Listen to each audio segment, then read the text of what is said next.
ഈ കണ്ടത് ആലപ്പുഴ പൂന്തോപ്പ് saint Francis Assisi പള്ളിയിലെ സെമിത്തേരിയിൽ നിന്നുള്ള ഒരു കാഴ്ചയാണ്. പള്ളി സെമിത്തേരിയുടെ മതിൽ ചാടിക്കടന്ന് കല്ലറകൾക്ക് മുകളിലിരുന്നാണ് സാമൂഹ്യ വിരുദ്ധരുടെ ഈ ലഹരി ഉപയോഗം. ലഹരി ഉപയോഗിക്കുന്നതിന്റെ ദൃശ്യങ്ങൾ പകർത്തി റീൽസ് ഉണ്ടാക്കി ഇവർ തന്നെ സോഷ്യൽ മീഡിയയിൽ പങ്കുവെക്കുകയും ചെയ്തു.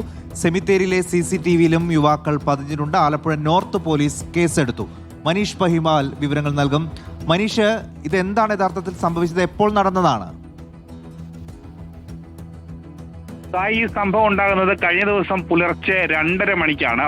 ആദ്യം ഈ പൂന്തോപ്പ് സെന്റ് ഫ്രാൻസിസ് അസീസി പള്ളിയിലെ ദൃശ്യങ്ങളിൽ, അവിടുത്തെ പള്ളിയിലെ CCTV ദൃശ്യങ്ങളിൽ പുലർച്ചെ 2:30 മണിക്കാണ് ഇങ്ങനെ യുവാക്കൾ മതിൽ ചാടിക്കടന്ന് സെമിത്തേരിയിലേക്ക്, പള്ളി കോമ്പൗണ്ടിലേക്ക് മതിൽ ചാടിക്കടന്ന് സെമിത്തേരിയുടെ ഭാഗത്തേക്ക് പോകുന്ന ദൃശ്യങ്ങൾ പള്ളിക്ക് ലഭിക്കുന്നു.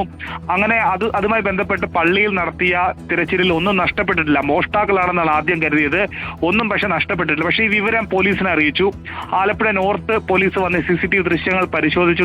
ഈ ദൃശ്യങ്ങളിൽ നിന്നും യുവാക്കളുടെ മുഖം മനസ്സിലാക്കുന്നു. പിന്നീടാണ് പോലീസ് നടത്തിയ പരിശോധനയിൽ തന്നെയാണ് ഇങ്ങനെ ഒരു റീൽ നിലവിൽ ഇൻസ്റ്റാഗ്രാമിൽ അൻസിൽ എന്ന ഒരാളുടെ അക്കൗണ്ടിൽ നിന്നും നോർത്ത് പോലീസ് കണ്ടെത്തുന്നത്. അതേ ഈ പള്ളി കോമ്പൗണ്ടിൽ ഇവർ ചാടിയ അതേ ദിവസം തന്നെയാണ് ഇത് അപ്ലോഡ് ചെയ്തിട്ടുള്ളത്.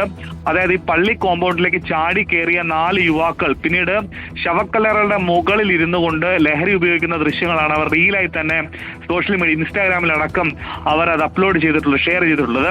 അങ്ങനെ ഈ ദൃശ്യങ്ങളിൽ നിന്ന് മനസ്സിലാകുന്നത് അത് കഞ്ചാവ് ഉപയോഗമാണ്. 4 യുവാക്കളാണുള്ളത്. ഈ പൂന്തോപ്പ് പള്ളിയുടെ സമീപത്ത് തന്നെ താമസിക്കുന്ന 4 യുവാക്കളാണെന്ന് പോലീസ് കണ്ടെത്തിയിട്ടുണ്ട്. ഇവർക്ക് ലഹരി സംഘവുമായി എന്തെങ്കിലും ബന്ധമുണ്ടോ എന്നടക്കമുള്ള കാര്യങ്ങൾ പോലീസ് പരിശോധിക്കുകയാണ്. ഇവർ റീൽ ചിത്രീകരണത്തിന് വേണ്ടി മാത്രം അങ്ങോട്ടേക്ക് എത്തിയതാണ്. ലഹരി ഉപയോഗം സ്ഥിരമായി ഇവർ നടത്തുന്നതാണെന്ന് പോലീസ് കണ്ടെത്തിയിട്ടുണ്ട്. ഏറ്റവും പ്രധാനപ്പെട്ട കാര്യം, ഇതുമായി ബന്ധപ്പെട്ട് പള്ളി കമ്മിറ്റി നൽകിയ പരാതിയിൽ അന്യായമായി ഈ കോമ്പൗണ്ടിലേക്ക് ചാടിക്കടന്നതിന് പോലീസ് നിലവിൽ 4 പേർക്കെതിരെ കേസെടുത്തിട്ടുണ്ട്. ഇവരെ പോലീസ് നിലവിൽ അറസ്റ്റ് ചെയ്തിട്ടില്ല. 4 യുവാക്കളും നിലവിൽ ഒളിവിലാണെന്നാണ് നോർത്ത് പോലീസ് പറയുന്നത്. നിലവിൽ ചുമത്തിയ കേസ് കൂടാതെ ഇവർ ഉപയോഗിച്ചത് ലഹരിയാണ്, അതായത് മറ്റെന്തെങ്കിലും കഞ്ചാവോ അല്ലെങ്കിൽ മറ്റെന്തെങ്കിലും അസംസ്കൃത ലഹരിയാണോ എന്നടക്കമുള്ള കാര്യങ്ങൾ മനസ്സിലാക്കി കഴിഞ്ഞാൽ അതിനെതിരെ കൂടി ഇവർക്കെതിരെ കേസ് ചുമത്തിയേക്കും. അതുമായി ബന്ധപ്പെട്ട കാര്യങ്ങൾ കൂടി നോർത്ത് പോലീസ് അന്വേഷിക്കുകയാണ്. ഈ സംഭവം ഉണ്ടായത്